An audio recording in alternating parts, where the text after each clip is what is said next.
Welcome to the EarthWorks podcast, where our team will share the jargon of carbon with many of the turf friends we've met over the past 35 years. Hey everybody, Kevin Hicks here with another EarthWorks podcast, and pretty pumped here. I got Kirk Castner, our sales manager, on.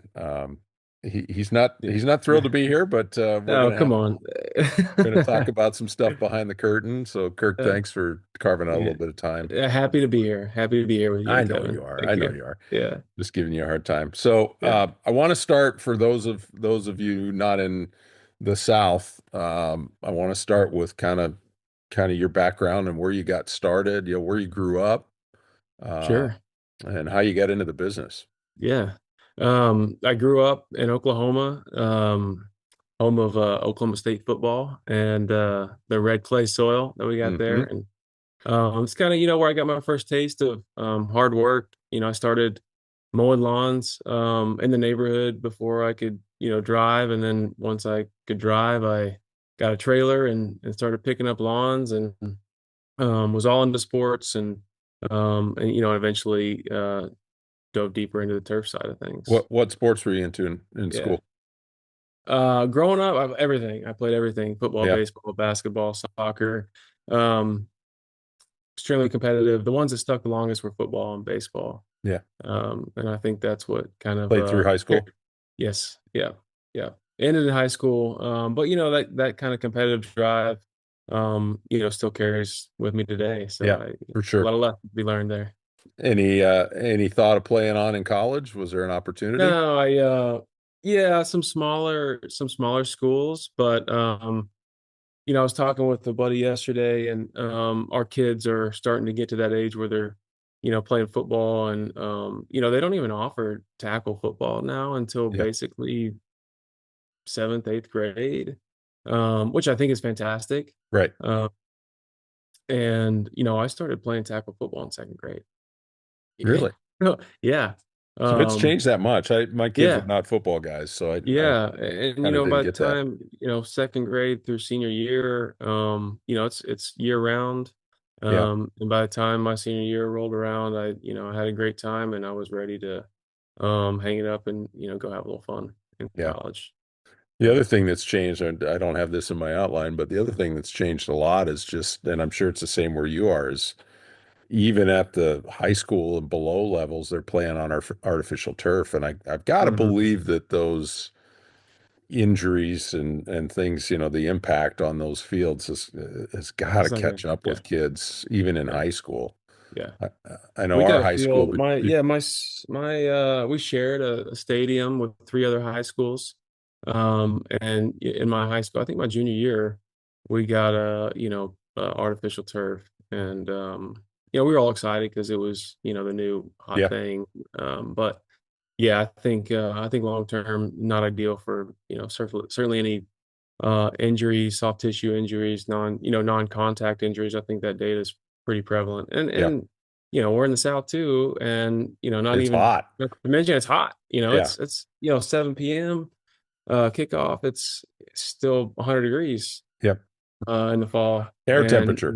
Air temperature. The field temperature is 150. Yeah, it's pretty crazy. I know my oldest played on a lot of artificial turf in baseball, and he said he could feel his joints after a game just in baseball. And you want to talk about non-contact, unless 2 guys make a mistake, there's not a lot of contact in baseball. So no. Yeah, that's we can't do anything to rectify artificial turf, so we'll move on from that. So eventually I went on to Oklahoma State. Okay.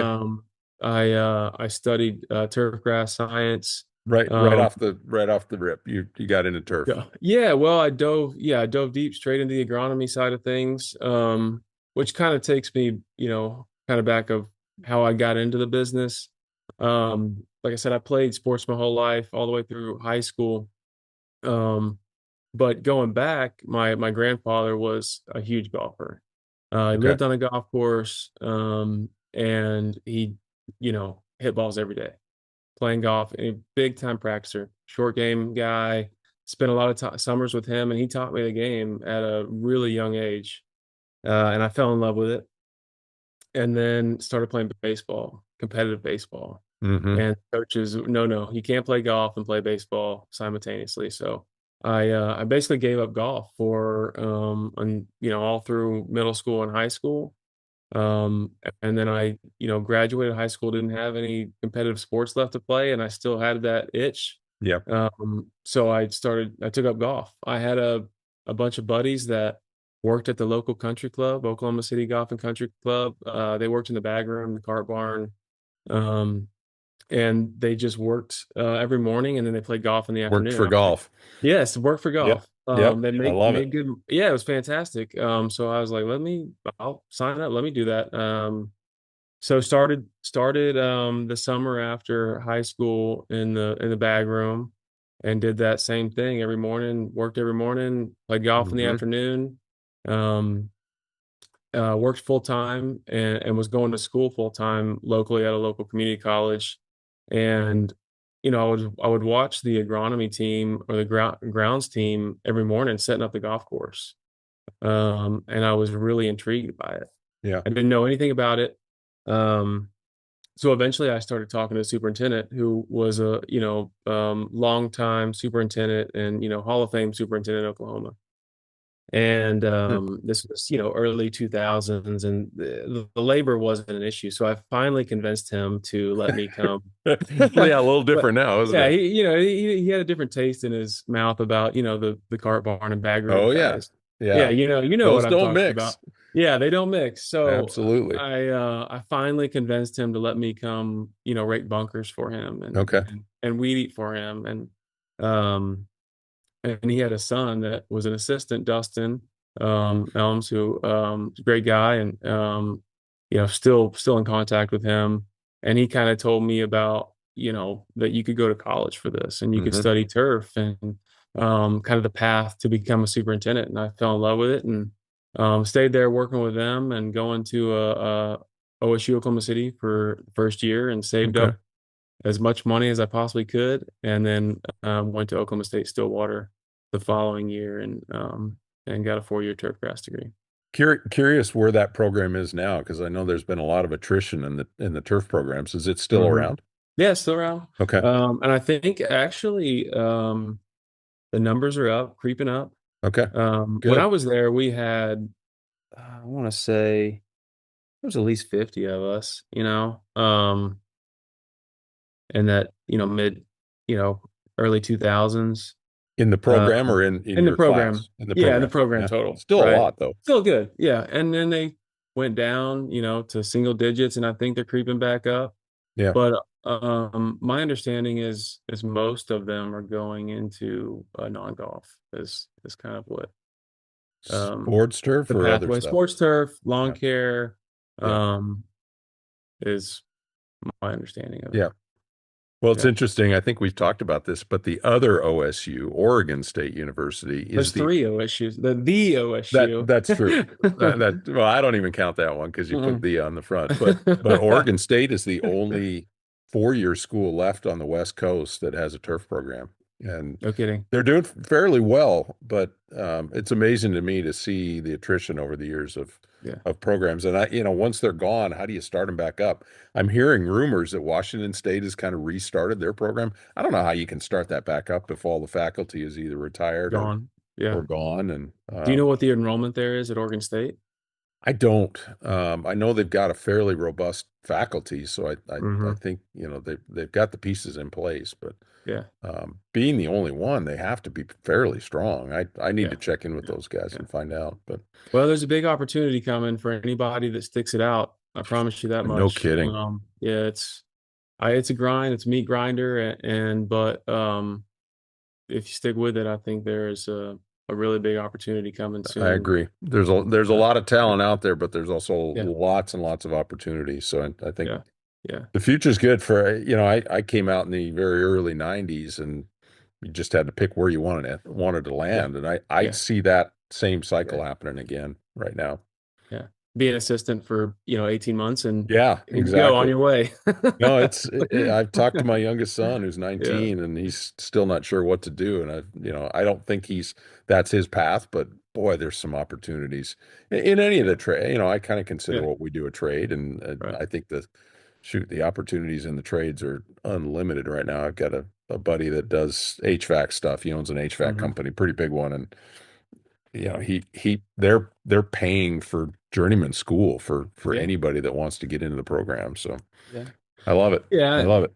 I agree. And if you just think about, the opportunity cost of, going to school and going into debt and Yeah. versus, not really making an income, Yeah. for 4+ years, um, versus going straight into work or being paid to, go That's to right. journeyman school That's and right. earning a living. And, yeah, it's, just with the cost of education these days, it's just, You coming better out you, of you better know what's on the other end, or yeah, it's coming out really of not school worth it. with 6 figures of debt, Yeah, that's a big hurdle, it you is. know, It to come is. out of. And yeah, you better have a plan Yep. for No doubt. that. Yeah.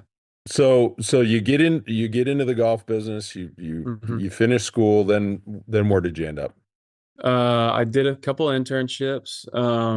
I came back and I did an internship for Craig at Oklahoma City Golf and Country Club. The following summer, or the second summer after maybe, and then did another internship down here in Dallas at Dallas National Golf Club, and then graduated. Wanted to move to Dallas because my wife, who I met at Oklahoma State, got into grad school in Dallas, and Okay. so followed her down here and took a job as an assistant superintendent, North Dallas Bentry Country Club. Was there Okay. for about 6 years. Yep.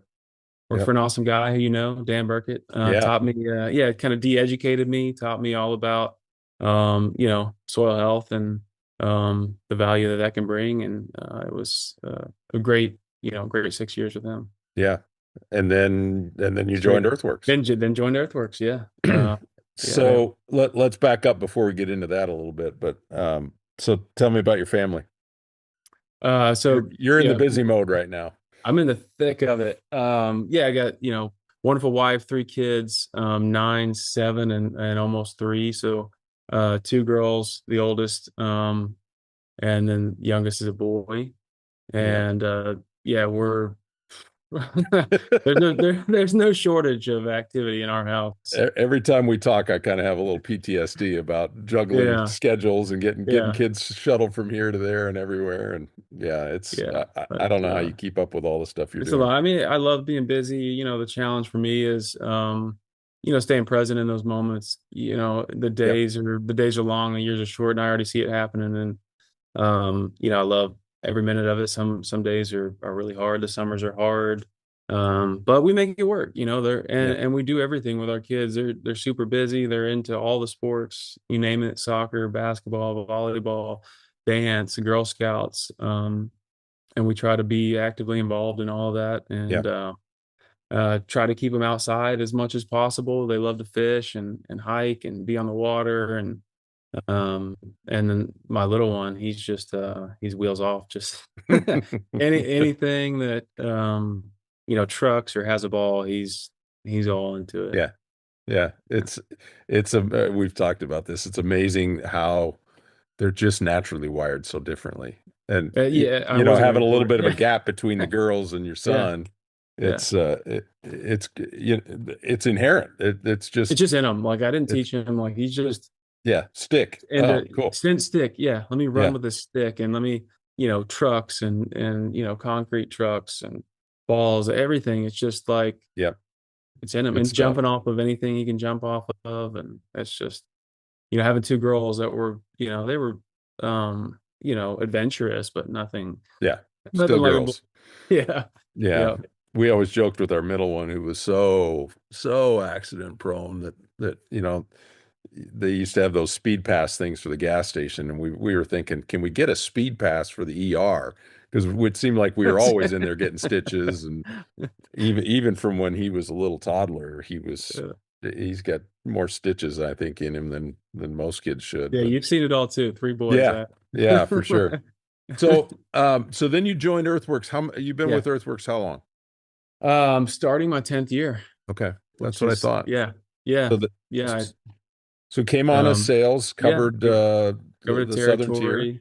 Yep. We were, uh, growing, to the west, and we had a couple distributors here that needed some more support than what at that time it was really just Joel and Yeah.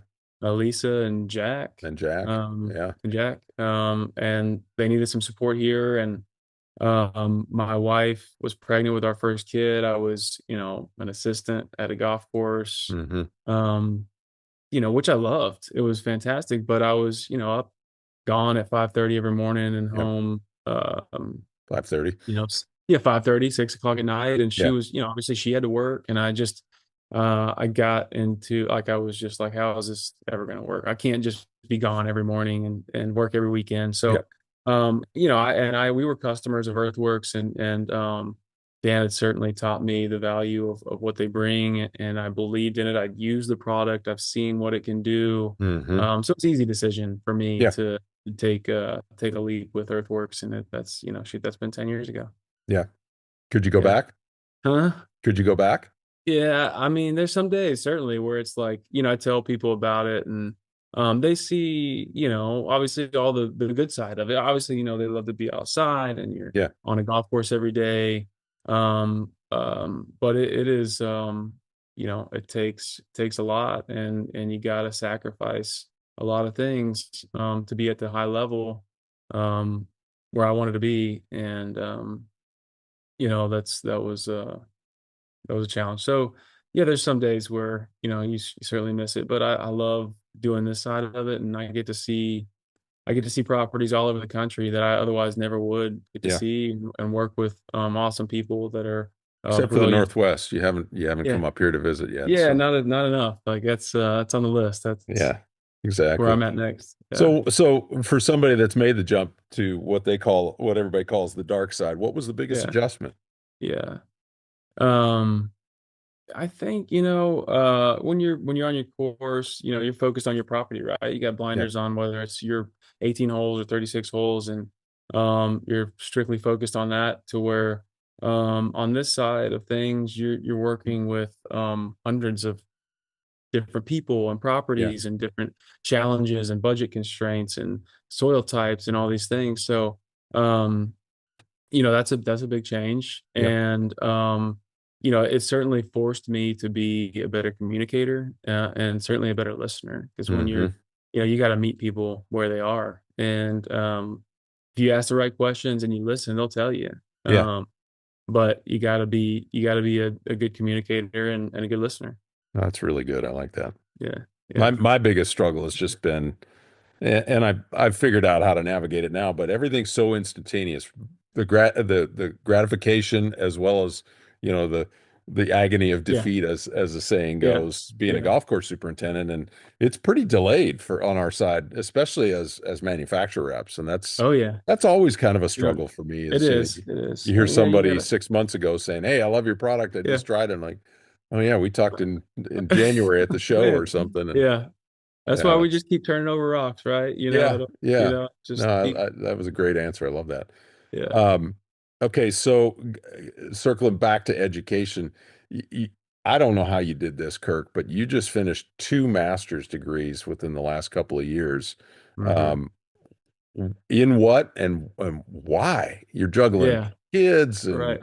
family Oh, and this yeah, territory. What was the motivation and what's the yeah, goal?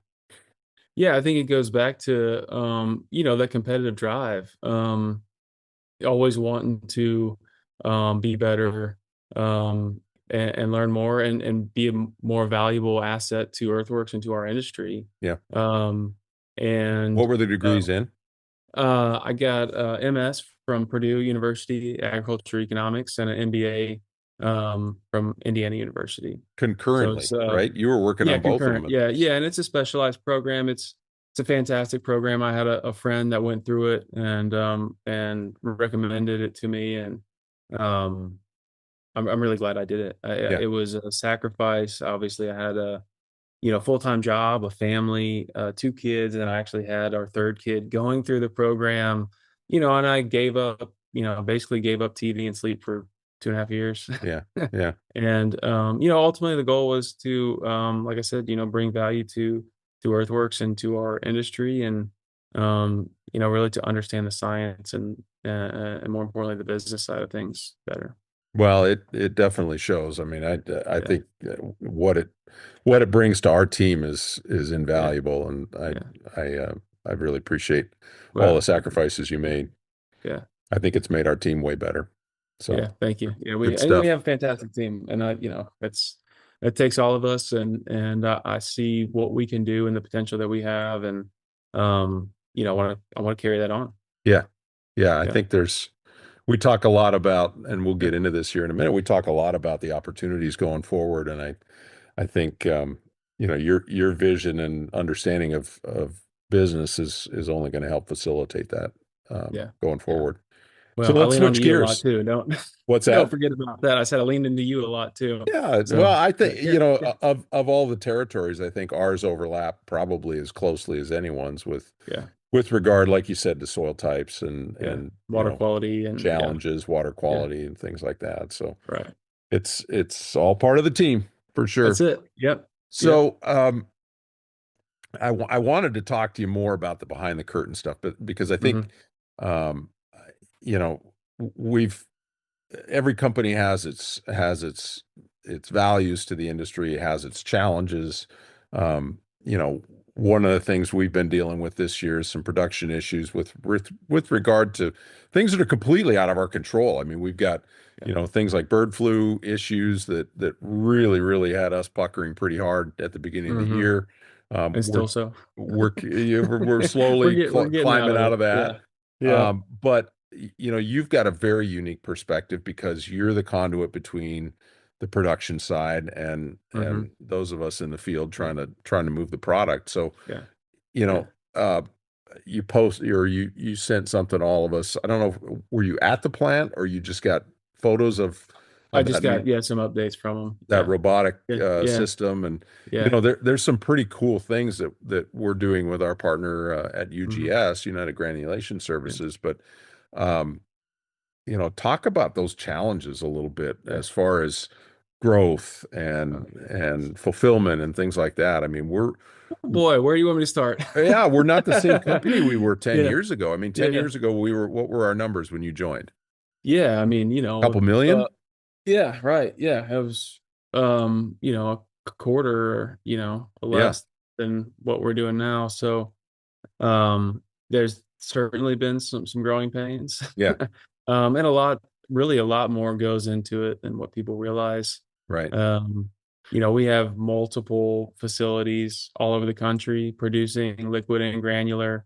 Um, and the challenge is keeping that consistency and the quality, and the supply all aligned Yeah. as the demand grows, right? And then you Right. throw in stuff out of our control, like the bird flu or mechanical breakdowns, which anybody who's in the fertilizer industry knows. You wear those fertilizer plants out, For and sure. stuff breaks. And Yep. it's just like an air conditioner. It's gonna break when it's 105. Yeah. Um, Right. you know, It's going to break um, yeah, 105 for us when is it's March. pushing, right? Yeah, yeah. Yeah. And same thing. These plants are going to break when you're pushing them hard. And so we got to deal with that, and we're fortunate to have multiple production sites, but keeping that all aligned is a challenge, and we're we got a scrappy team, and we figure out a way to make it happen. Um, from composting and blending, screening, all of these Hmm. things. They're all challenges, and keeping it consistent, like I said, and the quality up as the supply grow. That's it's taken years, to fine tune, and Yeah. the spring has been the hardest spring I can ever remember. Yeah. We should probably give a shout out to Yeah, big Alex. Alex. Yeah, man. If we didn't have Alex and Lisa, I mean, this is his first year. He's been in operations for 10 years probably, but his first year in the fertilizer business, and he's been thrown right into the fire. Yeah. And he's fantastic to work with, smart, scrappy, hardworking. So we are blessed to have him. Yeah. Yeah. Yeah. I joke and I say this nervously that if he makes it through this year, he's going to be, Yeah. he's going to be You're home like, this is free, all you but got? it's You call this been a a challenge. storm? So supply chain wise, I didn't have a lot on this, but the one thing I wanted to kind of highlight is that by and large, there's talks of tariffs, there's talks of, when we went through the COVID thing, there were some Hmm. pretty big delays with some of our competitors, and especially in the synthetics. But Hmm. am I correct in saying that we're American sourced or not, Yeah. or mostly? Yeah. I would say mostly, yeah, 90%, certainly. So I think that helps us if you're speaking on, on the tariff side of things. Yeah, We're keeping a close eye on it, and things could change at any moment. But our raw materials, we're all domestic, right? So I mean, I right. think that's one of the coolest stories that we have. That's um, partnered with the largest egg producer in the U.S., privately held egg producers, family, fourth generation family farmers from Yep. Indiana that now have $1 billion egg organization. They're in the commodities egg business, and it's a fantastic and moving story. And one day, not that long ago, they were spending millions and millions and millions of dollars on waste removal. Yeah. And we found a way to compost that manure, and process it and make a beautiful fertilizer out of it and circulate that back into the ground. And it's incredible. And it's something that they love, as part of their story, and something that is cool to us. Like it's all right here. And you think about an egg, pound for pound, that's the best protein, Yep. nutrient dense source of food there is. Yep. And that is because of the food that they feed those birds. They put a lot of time and money and resources into this feed. Right. And eggs or chickens rather are extremely inefficient Yeah. at processing food. So I kind of make the comparison is it takes 200% inputs to get 100% capacity inside. So Sure. the other 100% falls out the back end, and that's all valuable stuff. Yep. Mineral dense, carbon dense, And we get to use it and we for our and we get it, fertilizers. yeah, and it's all right here, and Yeah. it's incredible, and it's a wonderful comprehensive fertilizer. It takes me back to my time, in my grad school program. We did a 2-week international residency in Brazil. Hmm. Um, and if you haven't studied Brazil agribusiness, it's incredible. It's huge. It is their economy, and there's no waste there. Hmm. Everything, they have a circular economy. We haven't Uh, talked about this. This is interesting. yeah, We'll yeah, have to get into this. it's fascinating. Yeah. And they, like I said, we took a tour of Brazil for, almost 2 weeks of all these different huge farms and, feedlots and manufacturers and fertilizer. Um, and they repurpose everything. There's zero waste. It's all back into anything they can, process and put it back into the ground and use it. And I like to think of what we're doing that same type of way. Regardless of the crop or the livestock, it's all closed Sure. Yeah, closed yeah, loop. it's a closed loop. Interesting. Yeah. It's Wow. pretty incredible. I don't know why we haven't talked about that, because that kind Yeah. of stuff just fascinates me. I mean, Yeah. I've been since way before EarthWorks, I've been involved with and attending Acres USA conferences, and Hmm. that's that concept that Yeah. try to keep Circular everything on economy. on your Right. farm. Yeah. Yeah. Pretty cool. It's So, awesome. one of the things I think our granulation partner learned through the COVID issue was that our piece of the business, you talked about us developing a composting method so that we could utilize that waste stream that they were Hmm. paying to have removed. Hmm. Um, but um, I think it really underscored the importance of our partnership when what would you call it, industrial or the institutional egg market kind of dried up during COVID between Yeah. schools and hotels They've been and through, I tell you what, the last 5 years they've been through hell and back. yeah, COVID. Yeah. People don't realize what happened during COVID. I mean, it's a um, huge percentage of their business in the institutional yeah. market, right? Oh yeah. Think about hotels and schools, Yeah, just those alone. the volume of eggs that they take, which was completely shut down for Yeah, two 2 years. And the chickens don't stop laying eggs. that's right. They You don't know, know they're COVID's still coming. they're still making eggs. Yeah, And so they got to dump the market, and there's no demand for it. And they didn't, yeah, they didn't turn a profit for a about couple years almost. 2.5 years. Yeah, That was a tough time. And then right into this bird flu. I feel bad almost talking about our challenges with bird flu compared to what they've gone through. right. They lost a quarter of their population. You're talking almost 7 million birds um, over the course of a few months from the bird flu this year. The worst bird flu they've had in 15 years probably, um, and hundreds of millions of dollars Yeah, in clean out, repopulation, and lost revenue. yeah.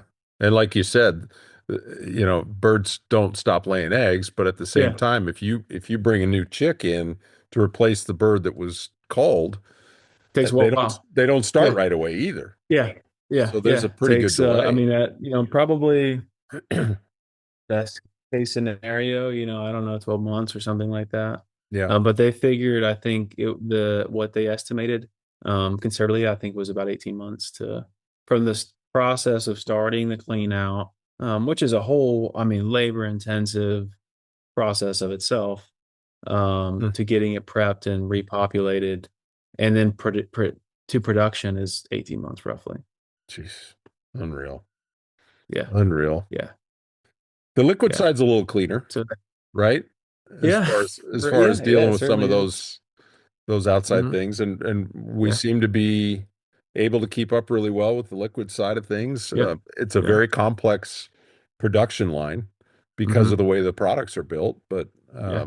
you know, Yeah. And that took years, fine tuning as well. I think, yeah, really before um your time, and really before my time, I kind of saw the tail end of it. But yeah, there's a learning curve there, and yeah, it's not a simple process. And these are complex, very complex products with lots of raw ingredients. And we try to thread that needle of maximizing what's in the jug to what we can safely keep, good coming out the other end. yeah, yeah. No, it's a And it's, the other challenge is where it's at, where they're located. And, um, winter's tough because they're upstate New York. And that freight lane is a challenge for some carriers. And, but, we're thrilled to have them. And they've been really, really good to us. yeah, for sure, Another for hardworking sure. group.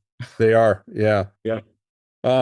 Okay, so I want to talk a little bit about kind of your looking glass into the future, and from your perspective. I think we talk a lot internally about growth, about Hmm. new markets, emerging Yeah. markets. Give me a synopsis of where you and I talk a lot about this too, just some of Hmm. the opportunities in growth, and um, where are we going? We've had some news this week that's been a constant Yeah. challenge for us with merging No. Yeah. partnerships and things like that. So what Yeah. where It's where just do you like see us? anybody. Yeah. I mean, I'm definitely focused on smart growth. And once again, back to, my youth and competitive nature in sports of like, if you're not growing and getting better and innovating and adapting and doing all these things, like if you're not growing, you're dying basically, right? There's no Yeah, staying the same. So, but with that being said, we want to grow smart. We want to, expand distribution into gaps where we don't have distribution, and really find those opportunities where we probably haven't put enough focus and attention. Um, Lawn and landscape, sports turf, these municipalities and universities who are looking to focus more on soil health and organic inputs and things like that. I think yeah, there's a lot of tailwinds with all of this stuff. And um, you know but number one, our goal is we're a tight, small team, so we got to remain nimble, certainly customer focused, hmm and always obviously rooted in soil health. yeah, yeah. Yeah. So if we're talking to um, distributor partners, are you kind of highlighting those same opportunities with them? Maybe they're not Sure. focused Yeah. like we are, like we Yeah. aren't. Maybe they're Yeah. not We got focused on some of those exactly. Like, yeah, we got markets. to find those, find those markets and opportunities of where, we see a lot of demand, and we have to have a focus there. And Yeah, it takes a team effort and alignment on our distribution partners. They got to have someone that's focused on that. And that's right. golf and sports turf are really our bread and butter. And I think there's also big opportunities. There's some really good people out there doing stuff that need you know what we have, and we got to go find them and help them with Yeah, it's what we can amazing that offer. the few opportunities I've had to talk with, we'll just separate lawn care operators out for a minute, but the opportunities I've had to talk to some of them in the field, and the opportunity they have in front of them to have an organic offering, it's the same. It's a lot easier conversation than they maybe think to start with. Um, But to have that same mentality that the grocery stores have all adopted, that, yeah, the first place you walk through is the organic produce yeah, aisle, yeah. That's and what people are buying. That's what they want. People are people are buying. That's what buying they it. want. Yep. It's Um, and like you said, the universities, I think, are another low-hanging fruit yeah, opportunity where yeah. kids are coming in, and there's a changing mentality with the next generation, and they expect that. So Yep. Yep. I yeah, mean, look at, my wife or the families that we hang out with. I mean, if they want to know what they're eating. You want to eat as clean and whole as yeah, possible. And, you don't want to put a bunch of chemicals inside of our house, cleaning, anything from cleaning supplies to outside right. on the lawn. Like, I mean, that's where the focus is, and I truly believe in it. And, I'll give you an example. Three of my buddies in the last couple years have bought lawn care companies. We're oddly enough, like Hmm. just strange, and they're all right Local. here. Local guys, yeah. One, dad from the school, my neighbor, and then another dad recently from Huh. from the school, and just talking with them, and they're totally not in this industry at all.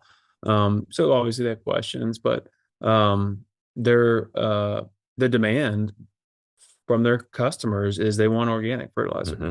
Yep. That's what they want, Yep. as organic as possible, and they're all in on it. And obviously for them,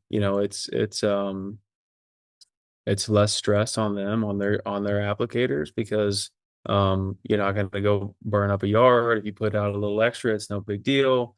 And that's just three people I know right here that just randomly have all got into the lawn care business. No experience, just as an investment, just wanted to get into it. Yeah, well, one of the guys is like my neighbor, serial entrepreneur, Okay. um, and just like an outdoorsman. Like we hit it off. He moved and like he's a fisherman, a golfer. He just loves to be outside. He was in the insurance business, bought a couple franchises, and that was Hmm. going okay, and then wanted to do something else. Yeah. And so he's picked it up and run with it. This is kind of his first year. It's going well. The other guy is kind of like it's him and three of his brothers, and he's kind of more of the um, investor financial spreadsheet guy. Yeah. And his brothers are the operators, and his brothers are, the ones that are, running operations day to day. And now they're on their, I think they're on their third acquisition. They bought one here, and then another one in a neighboring, just right, in the Park Cities, and then now they're buying a third one and just kind of aggregate them all together. And um, I think there's a distinct advantage to the guys that are getting into the market. I think about my friend Colin Engstrom, who I've had on the podcast up in Montana. Came out of the finance program at Montana State, wanted to try, like your friends, wanted to try, his hand at entrepreneurship, mhm, bought out a small company, but he had that financial mindset from the very start. mhm, And a lot of guys, kind of like a lot of superintendents, maybe they grow up through the ranks, and go to school later, or they don't go to school at all, and they never had that business acumen kind of Yeah. in their pocket to start with, and supply and demand, and reading the market and what the demand is in the market, I think is so important. And Oh, those are absolutely. the guys that are Yeah. succeeding right now Yep. for No sure. doubt. And I've got Yeah. a couple guys in Colorado, same thing. They're growing because they're advertising that piece of their Yeah. offerings and Yep. killing Yeah. it.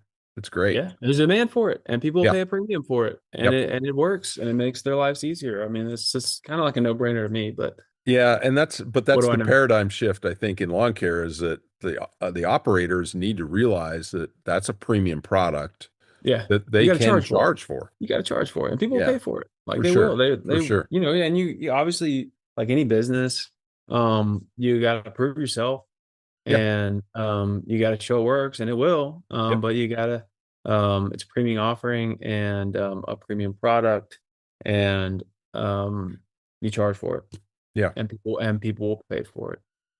Yep. I agree. All right, so let's shift a little bit into construction.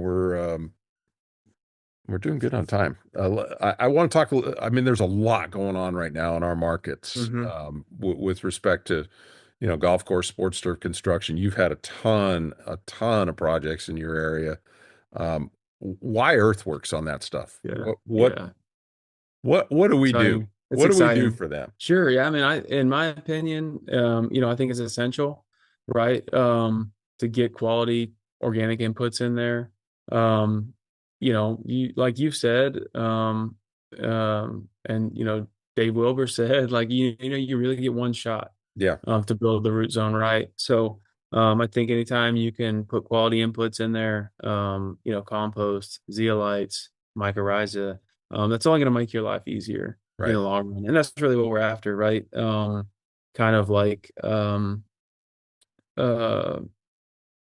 utilizing those resources to, limit your inputs in the future, Right. make your job easier down the road, build resilience, reduce inputs, all these things. That's, just get that foundation early. And I think that's really what we can bring to the table. And we've Yeah. seen it, hundreds of Yeah. times over the last 10 years. It's just getting out of the blocks the right way, Yeah. and Right. once you get them started, then they tend to be more on autopilot. I talked to a superintendent the other day that, used us at construction, and he'd do it again the same way. It's Hmm. just, and this is a guy who's done it before, Yeah. and maybe done it more of the conventional way.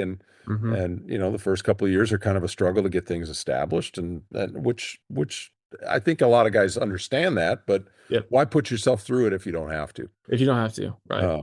And I think that's, Yeah. yeah, that's really Yeah. well said. That's Yeah. definitely the advantage we give. And Mhm. the whole less movement, less inputs, lower Sure. inputs. Yeah, I mean, look Um, at it like, I mean, if you really look at it long term, your biggest inputs, right? Water, labor, yep, fertilizer, chemicals, right? I mean, you're looking at 80% of your budget right there, right? that's If right. we can, if we can limit those inputs over time, it just frees up more resources for you to, um, you know, work in other areas, or improve down the middle somewhere else, or move those resources to the tees or fairways or outside the ropes, or whatever it Yeah. is. It's just, that's really what we're after. I think we talk a lot about it internally, and I always used to tell assistants, let's not make it harder than it has to be. Yeah. Right. But we Right. talk internally about just taking one. I mean, you think about the average sports turf manager, I think about Mike Kearns down in San Diego. He's got 130 some events a year on a soccer, rugby, football pitch. Um, there's a lot of moving parts to operations like that. There's a lot of Hmm. moving parts to the average golf course operation. If we can take one thing off your plate, Yeah. I just feel like everybody wins in the Yeah. end, and if we Yeah. can make it just a percent easier for That's it. somebody, Yeah. we've done our job. It's it. It's pretty Yeah. darn rewarding. Yeah. Yeah. Um, There's enough challenges in the, oh you've my done it. gosh, yeah, You did it for 25 years. I did it briefly, for 6 years, and right, just just one, the personalities of the staff. Like that's most of Yep. what you're dealing with, right? Yep. Especially 100%. As an assistant, and working with the golf staff and all the outings, and it's just, if you can take that one thing off the table for somebody, it's Yeah, yeah, no I doubt. totally agree with you. No doubt. Anything on the operations and supply side that you see from EarthWorks perspective with tariffs? I mean, we touched on it a little bit. Yeah. Is there anything Yeah. that I think that we're keeping a close eye on it. And like I said, most of what we do is domestic. So, but there's certainly tariffs on ag products and other inputs and fertilizers and shipping. parts for Um, equipment at the yeah, oh yeah, plants? all of these things. And there are some carve outs for ag products and certain fertilizers. So, but I think what a lot of people don't think about probably is all of the packaging.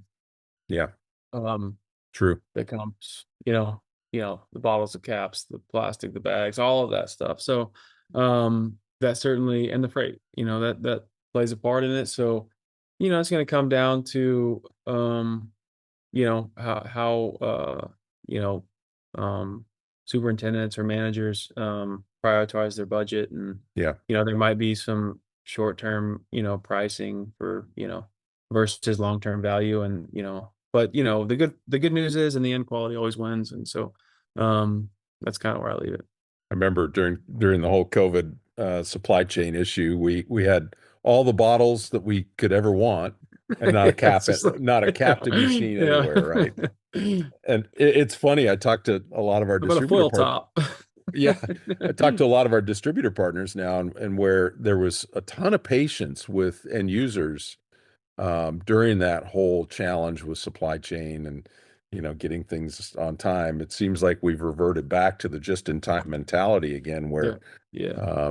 they're Well, you can follow that with interest rates, man. Like yeah, yeah, it's just a lot of money sitting out on, that's right, at the distribution level. Interest rates go up, people tighten up, right. they're not carrying as much inventory. Um, yeah, they're bringing it in more just in time, and Yep, that's a challenge. That's yep, another challenge that we got to, when you're working this operation side of things and running this day to day, another variable to throw in there. for And sure. with freight, like, I mean, it's just, Especially out west where we are, it's yeah, more of a challenge. yeah, You're a little closer to the yeah, manufacturing than I am. yeah. Okay, so I'm gonna do our lightning round since we're about wrapped up on time, and you don't have these on your list, so you just got to blurt Okay. out All whatever right. All right. whatever comes up. And Shoot it. Shoot and them out. I think I know where you're at on this, although things have changed a little bit in your personal life. So my kickoff question is always beer, wine, or bourbon, beer, wine, or other. And I know bourbon was your drink of choice. Are you still? Yeah. No, I'm off. I haven't, the bourbon has Good for you. been, yeah. But when I add tequila, I'm a tequila guy for Okay. sure. Okay. Yeah. Um, I think I know the answer to this too. Pro or college sports? Oh, man, I'm an NFL junkie. Are you what team? Yeah. Well, that's not good. I was Um, You were hoping I wouldn't ask you that, right? yeah. Yeah, I gotta say, Are you I a gotta say, Dallas fan? yeah, Cowboys. But Yeah. really, I mean, I'm just into all, and I mean, you know, geek out on fantasy football, so that Okay. makes every game relevant. I didn't know that. I Um, didn't know you were a fantasy yeah, guy. yeah. But I still think I would say college. Yeah. Yeah. If I had to choose, I would choose college sports Well, that was a more. pretty good non-answer. So Yeah, it's raw and all of the authentic. Yeah, above. yeah, All right. This one could be hard for you because I know you're into fishing. So what's your yeah. favorite fishing hole? My favorite Where, fishing hole. where's your favorite place? Because you've done ocean Oh fishing, man, you've done yeah. fly fishing hole. I'm really into the saltwater fly fishing right now. So I would say, um, yeah, down there, Fort Myers Okay. area, Okay. on the saltwater, on the salt flats. Okay. That's where I'm at right now. Favorite place you've ever visited? My favorite place I've ever visited. I would have to say, And with that, a follow-up question is where have you not been that you'd love to go? Okay. Um, you know, I there's so many places I want to go here, just like, domestically before we talk about anything international. But I would say, that the trip that was really impactful for me was that trip to Brazil. Mm-hmm. Was fascinating and life changing. So that's probably one of the coolest things I've done. And then something that I would like to do here um, that I haven't got to do yet is probably go up to like Northern California, uh, wine country up there, and go up Yeah. there, have a trip with my wife. I think that's probably Yep. next on the list. Cool. Yep. It's not that far. You've I been know. there now, finally. It's not that Right. hard to get to. It's not. It's just finding, the time and Yeah. the childcare and all that stuff. Yeah, exactly. Um, Favorite course you've ever played? Oh, let's see here. Probably Southern Hills Country Club. Okay. I mean, Yeah. um, just one of the best. Yeah, for And sure. Oklahoma's finest. I like it. I like Yeah. it. What's your handicap? Yeah. Well, I used to have a lot of hobbies, Kevin, and I don't anymore. Probably like 12-ish. Okay. Yeah. But I used to play a lot of golf, and it got down there, certainly in the single digits when I was working on a golf course. But I don't get to play as much. Pretty hard to juggle everything at this point in time. Yeah. My kids are getting into it now, so I gotta. Yeah. My kids, they love to fish and they love to golf, so now I got a built-in. That's not going to help your game, though. Yeah, no, but at least I'm out there doing it. Speaking Right? from experience, it's not going to help your game. Now you're managing all that stuff, and Emmett's running around, and he's, you got one eye on him because in your backswing, you're hoping you don't hit him or he runs in front of the golf ball or whatever. But yeah, it is, that's one of the things I think as our kids have gotten older to get out and play with them as adults, you realize that the game is a lifetime game. Yeah.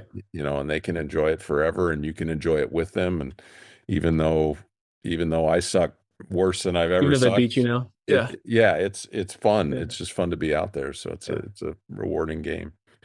Well, that was pretty painless, my friend. That you did a good job. Right. Yeah. I think just a little glimpse into the behind the scenes stuff is important. I think for our partners in the industries and what you've brought to the table as our sales managers, invaluable. So appreciate I appreciate that. And it takes all of us. And like I said, we got a great team and nimble and agile and these are all real fancy words for not enough people right now. We're nimble and agile. Well, and we got a lot of fight in us. So, we make it happen. Yeah. And I think our customers know that. You could, there's not very many of us and we all wear a lot of hats. Right. You included, everybody. When you operate a small business, it's every day. It's a grind. But we love it and we got to run lean. And so there's not very many of us and we all wear a lot of hats, but our customers know any of us would do anything for them. So and we always will. And that's the real fun part about it. For sure. Yeah. I learned that early on. My family business, I learned that if my grandfather wasn't going to unlock the door to the shop in the morning, there wasn't going to be any money flowing through that cash register. So you learn that early on, and if you're small, that's usually only falling on a couple of shoulders. Right. So, yeah. Well, Kirk, thanks for the time, and hopefully everybody enjoyed this. A little bit different, but it's good to highlight our teammates to see what they're up to. And Kirk's one of the busier ones on the team for sure. He's got a lot of balls in the air at any given time. Yeah. But thank you for having me. I enjoyed it. You bet. Another good friend of mine actually called while we were on the conversation. I'm hoping to get him on before the Players Championship this summer. Oh, there we go. Yeah. So it'll be fun. Come on the show. Thanks everybody for listening, and hopefully you're getting our weekly updates by subscribing to the podcast. And Kirk, thanks again for your time. Appreciate it. Thank you, Kevin. All right.